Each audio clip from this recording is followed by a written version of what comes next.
Hey guys, welcome back to my channel again. This is Zach here. I hope you guys been doing great.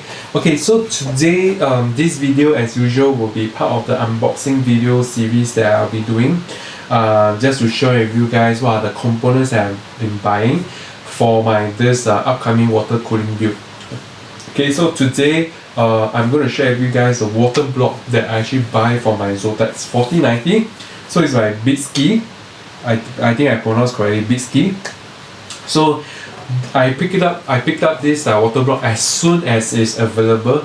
Unfortunately, EKWB or even Bykski Power, they don't really focus on ZOTAC so much, because ZOTAC is more of like a I would say an Asian brand, right? And then the adoption rate might not be so much compared to ASUS, MSI, Gigabyte, etc. Okay.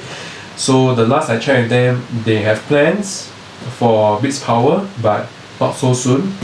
And then for EKWB, I think they just tell me please stay tuned as usual. Alright, so I went with Bykski. I actually did check with some of the people online on Reddit, and they have good experience with Bykski.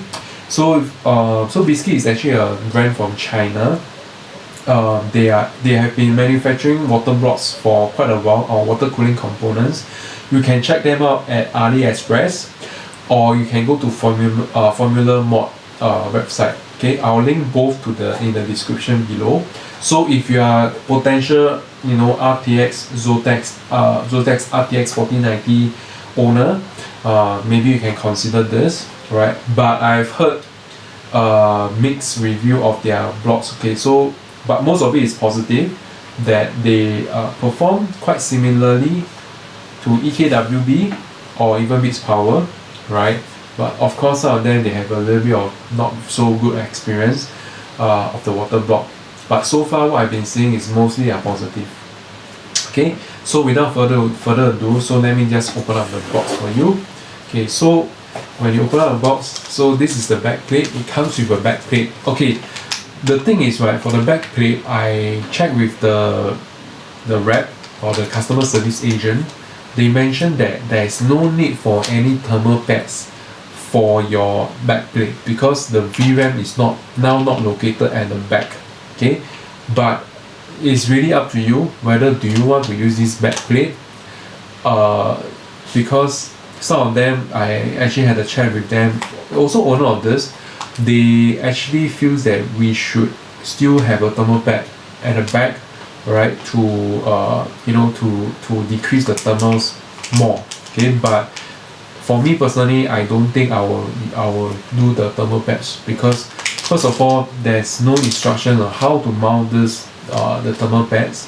The only way I can follow is using the original backplate of the ZOTAC 4090 and just try to mirror it, right? But that would cause a bit of problem if it's not done properly. So for me personally, I will just maybe just install this backplate. Okay, so just for your information. So after you open it, straight away you will be seeing all the accessories. Okay, so guys, this thermal pad, right, for your for your own good, just don't use this. It's really crap, right? This whole block is really much more cheaper than EKWB, right? I think I only spent like $120 Sing dollars, which is $90 USD, I believe, right? And then you compare to the price of EKWB, you can actually buy 2 or 3 of that of this card if you spend with EKWB. Okay, but first thing, don't use the thermal pads, right? I really think that it's really crap. Okay, so just buy any other the thermal pads. So the thermal pads that I'm going to use, right, let me just share with you guys. I'll be using Gillette. Okay, Gillette, I get the 1.5 mm. I have mixed I have people telling me that I should be getting 2 mm, but for me I just go with the 1.5 mm. This one is 1.8 mm. Okay, this is 1.8 mm. So for me, I just go with 1.5 mm, right, to try it out. Maybe 2 mm could be a bit too thick, right? Unless the the pad you're buying is able to squeeze down. Okay, so I got a Gillette Ultimate. Right, so let's hope that this will cool this guy down. So the next thing is a packet of accessories like the screws that you are needed to mount the graphic card. The water block. So here's the screw itself. Okay, another set of screw. So I think this is for the back plate. Okay, and this is for the water block, the inlet outlet water block, the stopper. Okay, right. So I think overall, let me just to make sure that I covered all. Oh yeah, another stopper, right, for the water block. Okay, and then they are very kind enough to give you a screwdriver, guys. Right, check this out. Screwdriver. And this is the RGB connector. Okay, I get the 3-pin one. Right, so let me just put everything back. And by the way, guys, for the thermal patch, right, I can't even take out because it's so low quality that they didn't even do a quality check, and it's so hard to take out. You see, it's all stick together. You can't even take out, right? So yeah. Anyway, the guy is already replied to me. He said it's probably a QC issue. It shouldn't be happening. Okay, so the next thing is the water block itself. For the sake of this video, I won't be taking out this water block because I don't want to risk damaging it before I install.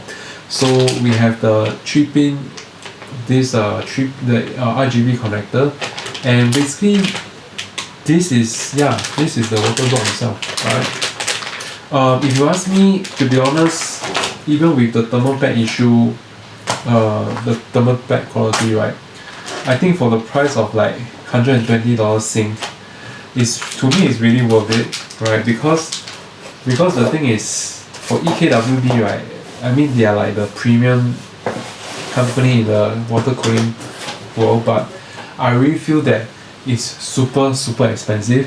When I plan for this build, right, if I want to buy the whole kit, right, with the active backplate cooling, like it costs like $300 over USD, which is like $400 to $500 Sing dollars, and I compared to this, which I'm buying for like $120.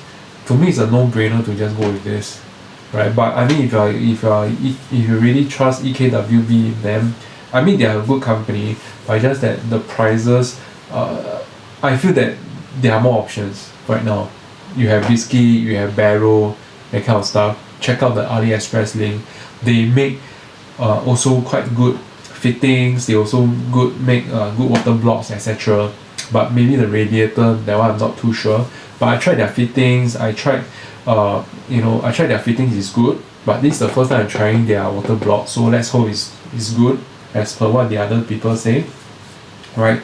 So yeah, I hope this video helped you guys a little bit on why I actually chose this water block, right? I can't wait to install this and try. I really hope that this is the final water block, first and final water block I'll be buying for my 4090, right? And I'll be installing this Gillette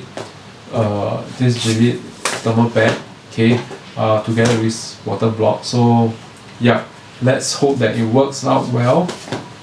Okay, if you have any question on the water block or the Gillette thermal pad that I'm using, right, please let me know in the comment section.